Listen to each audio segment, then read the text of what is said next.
Hey everybody, here we are another weekend here in May. Well, it's actually June now. We just switched over. And now it's the heat of the summer here in North Texas. So that means little rain, although we got a nice soaking rain yesterday. That was sorely needed. But for the month of June, July, August, we're going into times where it's very dry. And so keeping everything watered and healthy is challenging here in North Texas. But let's take a look to see how we've done this morning after all day rain yesterday. So out here on the shade side of the house, I had extra Jamaican hibiscus, so I put them back here. I figured, well, let's see if we can't grow a few more. I just got really nothing in here other than some herbs and chives.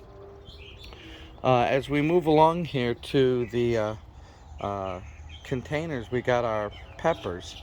We got our scorpion peppers, the ghost peppers, and they're finally catching. You kind of you look at a plant sometimes, you're like, are you doing anything, are you doing anything, and then it finally catches and takes off. So yeah, here's a cayenne, and here's two bitter melons that I put in a container. Now this one's starting to green up and move, and waiting for that. I got to make sure it's getting the fertilizer and whatnot. um, this cucumber, kind of small. I had an extra one, so it's like, well, let's see if you can grow. It looks a little sickly, but hopefully it catches too. Um, the gooseberries here, we've had in containers and we transplanted to this area. And you know what? They're kind of thriving. The leaves are green. They look really healthy. Now, whether we get flowers and gooseberries, that may be another matter here for, again, the heat of North Texas. I'm not really sure how successful we can be, but the plants look healthy, and that's great. When we look over here at the flower bed, we kind of got a little bit of a jungle going on here. And what I mean by that is these cannas, sometimes they're yellow and red and different colors, but the root of the canna looks like a ginger root. It's really interesting. And it may be in the same family, I don't know. But the problem is they spread like weeds and they take over. And so while it's nice here, it's really killing the idea of the flower bed. You can see we got this little circle and we're putting in flowers, but these things are too big for that. It doesn't really belong here. So really what I'm going to have to do is to pull them out.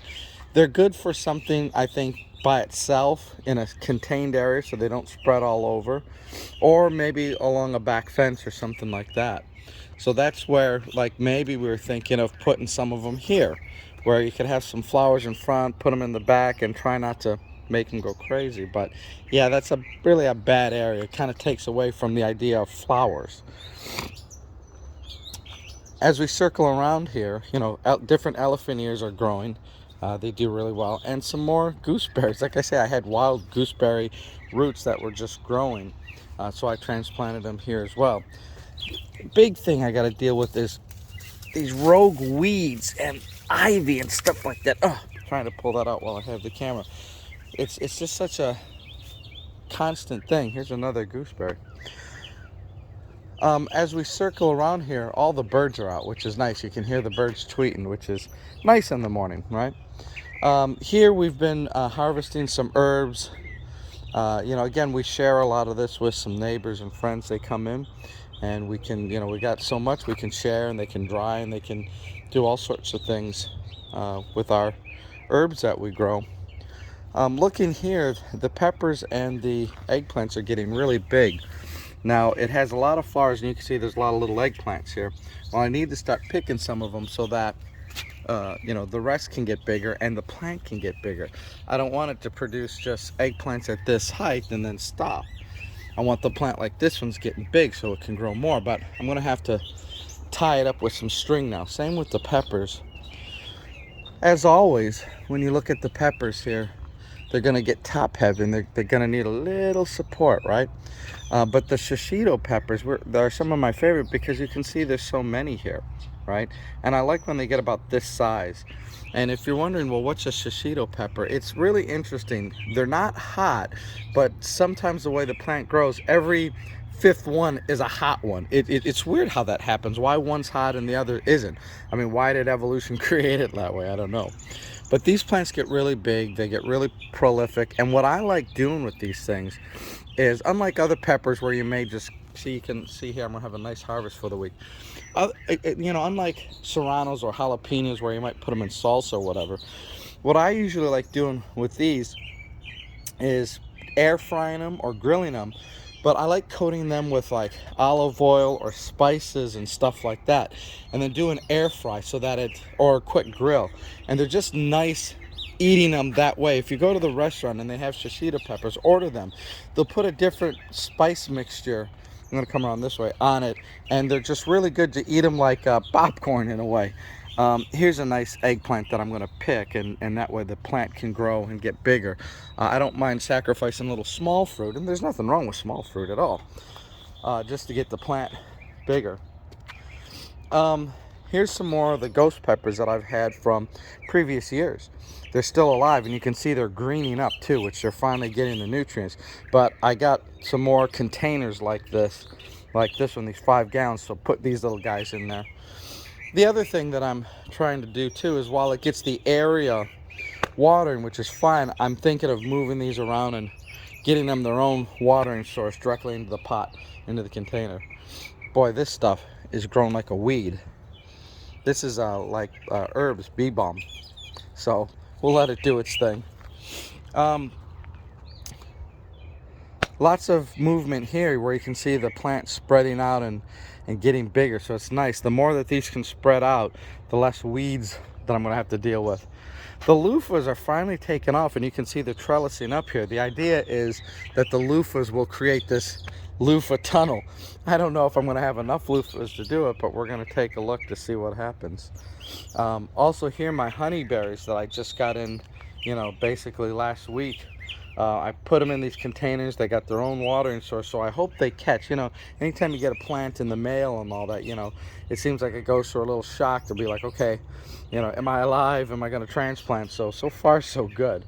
The cherry tomatoes back there, we gotta get back there, because you can see lots of them are ready to be picked. They're turning color, and they're getting high. They're getting higher than the fence.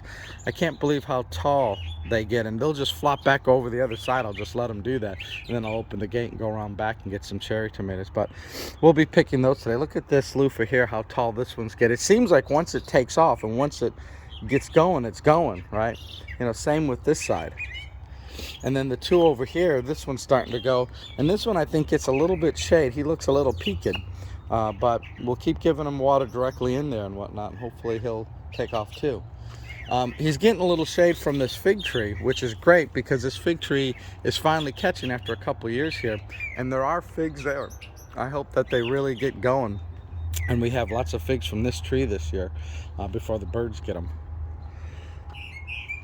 But here the flowers are doing good. We still got room to put more flowers.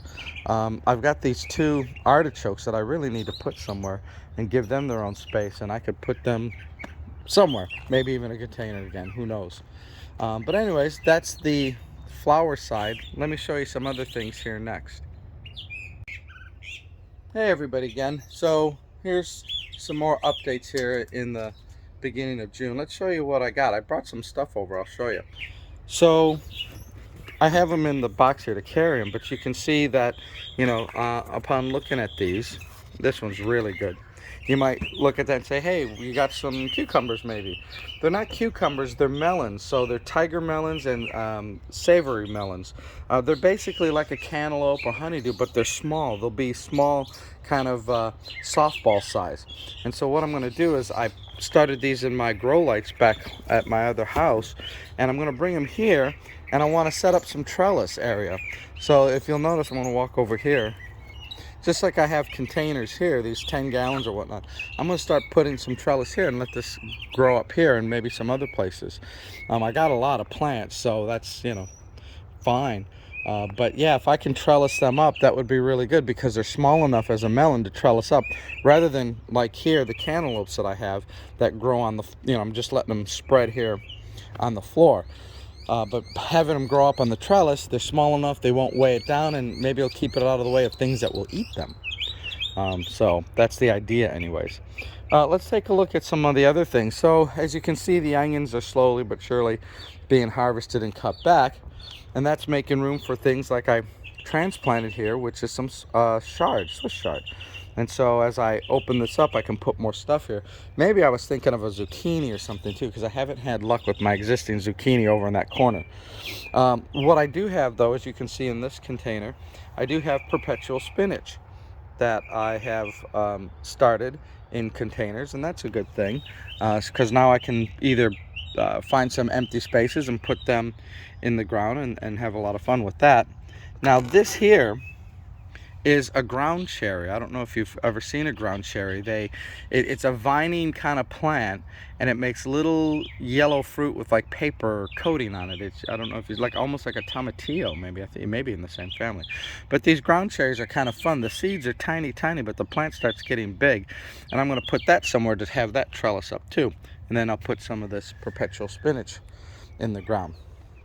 Looking over here, these are the bush beans. So I've planted those and they're all starting to come up really nice. I push back the mulch to keep the ground moist, but that's doing well. The goji berries, it happened last year too. I don't know what it is. It may be the heat, it may be something, but they have really nice leaves and they lose the leaves and you're like, oh no, my plant's dying. But then what happens is towards the fall, the leaves come back and that's when the goji berries come in. Now there's some weeds here I got to deal with and take out these onions.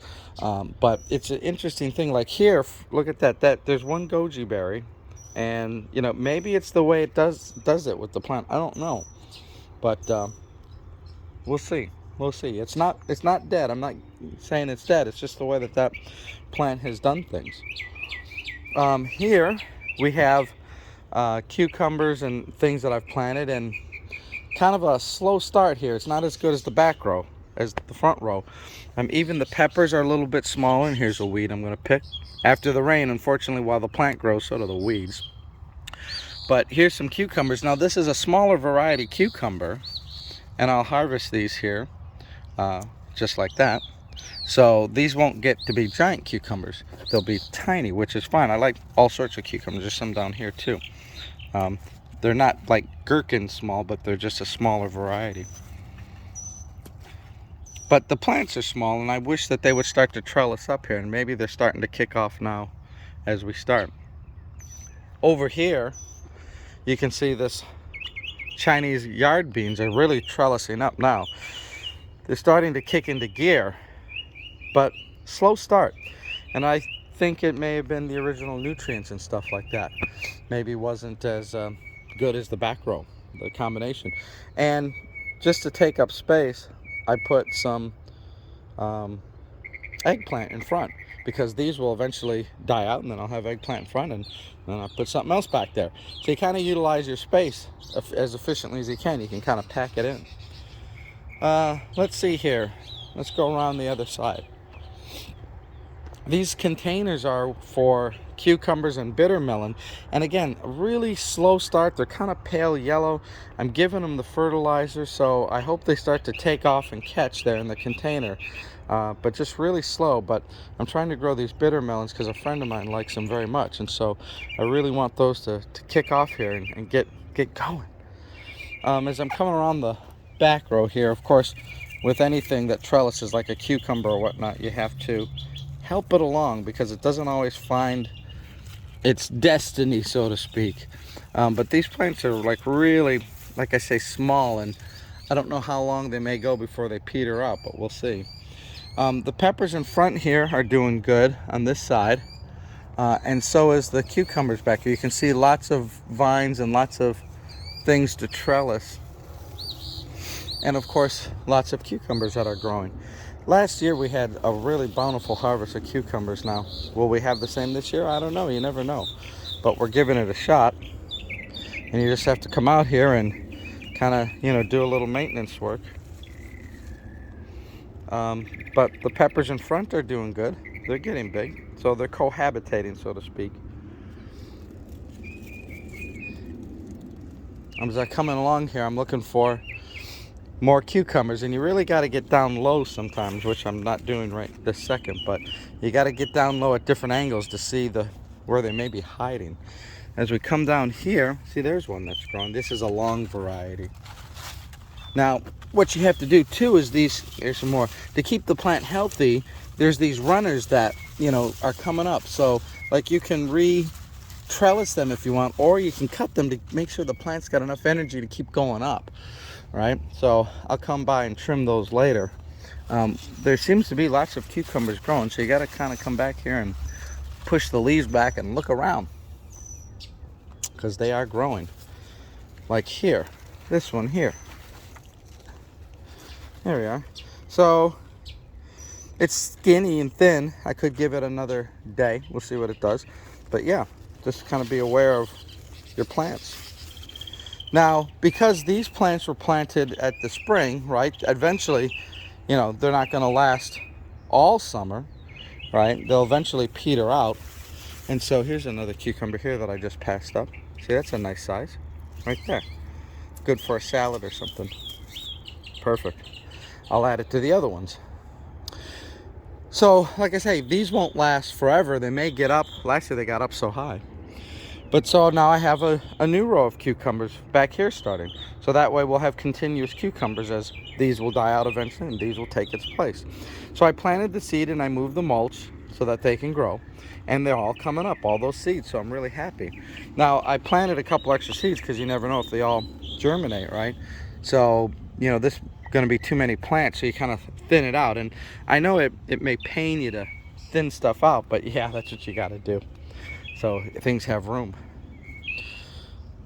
Back here is the sweet potatoes, and it's nice to see all those sweet potato vines that I planted really starting to kick in, right? And that's really great to see. I need to maybe put some more mulch back here. It's getting matted down. But yeah, you don't really have to worry about weeding this too much, because these vines will get so huge they're gonna kill out any weeds that may start to form. But since I'm here and I'm seeing weeds, you can grab them. But yeah, all sorts of different variety of sweet potatoes, and hopefully, like I say, there's some gaps here that I could add some more vines, but the idea is that they're gonna trellis up and over the fence, and they'll be like a big solar panel.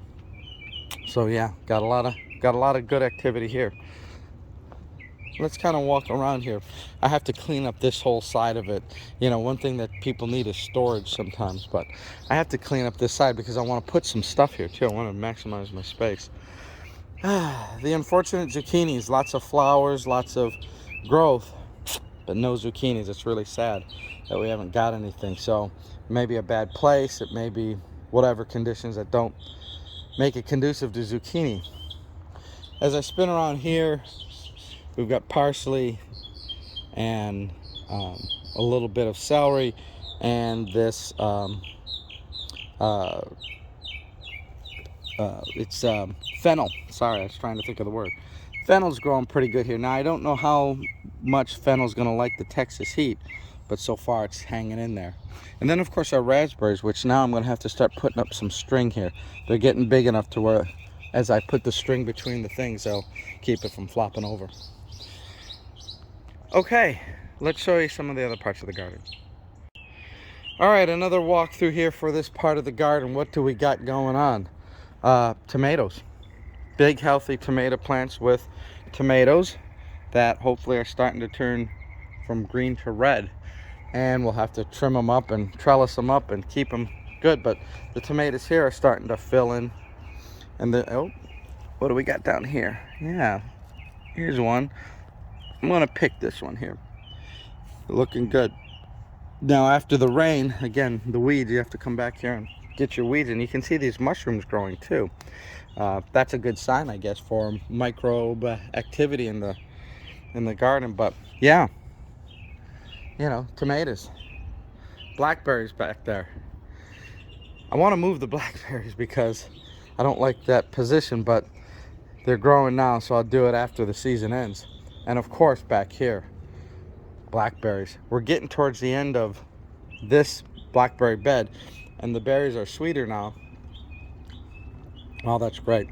When they first started, we got a lot, and I could just sit here and eat them all because they're so delicious. But I'll pick them and we'll share them later. Tomatoes back here. Look at how big these tomatoes are here. I'm gonna be honest with you, I've never had tomatoes get this big before. You know, it can be challenging here. because of the heat, but they're huge. And if you look down below, lots of tomatoes. I've picked 3 of them so far from down below because they turned red and they were just terrific. And these are the poblano peppers that are doing good. And I'm sure this rain did everybody good. The corn is back here too, and it's just an experiment of putting corn in a container. And that's not doing too bad either. But the tomatoes, they're growing so well. I wish I could do a 360. I mean, we were gonna move the fence out more so I could get around this bed, but we haven't done that yet. So it's challenging to get to the tomatoes, and I've been harvesting them up, and it's like a jungle. So that's good and bad. I can't get to it. These are the sunchoke bed that I gotta clear out because I want to put something else here, and they kind of take over everything. One of the things for, you know, things like sunchokes or other things that will take over a bed, mint, you know, you really gotta plan so that you can control it better. I think sunchokes would be good in their own little space where you don't have to worry about some things, and maybe I'm gonna pull this weed, and maybe, you know, even in a container. I've seen people successfully grow them in containers very well. Pull these weeds. Now look at this. This is a first year blackberry plant, and already it's got blackberries on it. Ain't that something? That's really nice to see. Here is where we've got the Swiss chard and the perpetual spinach, and the chard is getting bigger now. I still have some space here. I can put that chard starters in here. That way I'll grow chard and not weeds. But it's getting bigger, so we'll be harvesting that. The perpetual spinach I got on this side, I've been harvesting that too. And you don't harvest the whole plant, you just do a little bit, and everything will keep growing back. So that's really nice to see. But I like both of these varieties, and like I say, getting more in there is a good thing. These blackberries here are nice. They're not as big as the ones in the back, but they're kind of getting bigger. And they're just as sweet. So I got a lot of work to do here in the garden as I walk back through them. I got to pick these blackberries because they're at the peak of sweetness now. Trellis them up a little bit, and that'll be our blackberry harvest from this bed, and then getting them off from that bed, and now a future bed. People love the blackberries. The neighbors, everybody loves the blackberries, so you know there should be enough for everybody. Trellis up some of these tomatoes, get that done so that they stay well. Look out for the weeds. You put all this mulch down and you still get weeds. It's really a constant fighting battle with these weeds on here. I've got cardboard, I got stuff underneath, but they'll even grow in the weeds. And then you're fighting the old grass, which is a St. Augustine grass, which is a creeping on the top kind of grass. It's really a fight. So, you know, the biggest issue I have in my garden is weed management. Can't get rid of them. I want to harvest plants, not pull weeds, right? And you're always going to have weeds to some degree, but it's a constant struggle back here. You know, they just creep everywhere. And you don't want to use harsh chemicals because then that affects your plants and all that. You don't want that. All right, so let's see here. So a few cucumbers that I got back here. All right, so a few cucumbers that I got back here, plus one that was hidden by that leaf. I didn't even see it. It was right in front of me, so there we go. But like I say, we say, well, what are you going to do with all them cucumbers? Because we got neighbors, we got friends. Everybody will partake in our cucumber bounty, so to speak. All right, so that's a little walkthrough. As I finish up some stuff, I'll come back and show you new plantings and new things that I've kind of done here, and you can see what's going on.